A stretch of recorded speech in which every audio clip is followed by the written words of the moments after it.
Ito na ang mabibilis na balita.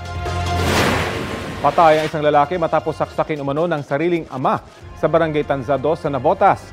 Ayon sa mga pulis, nagtatalo ang kinakasama ng biktima at kanyang pinsan nang lumabas ang suspect. Inawat ng biktima ang kanyang tatay at sinabing huwag na lang makialam.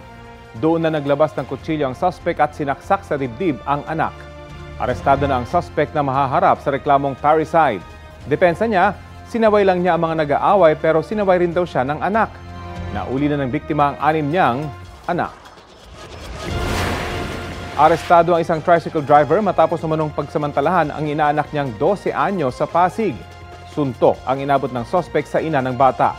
Ginagawa umano ang pananamantala kapag nag-iisa ang biktima sa kanilang bahay. Umamin ang bata kalaunan sa mga kaibigan niya. Tumanggi ang suspect na magbigay ng kanyang panig.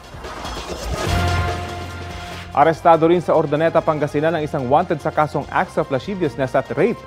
Nangyari ang krimen sa Marikina noong nakaraang taon.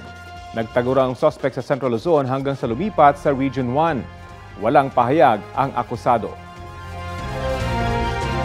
Kapuso, alamin ang maiinit na balita. Bisitahin at mag-subscribe sa GMA Integrated News sa YouTube.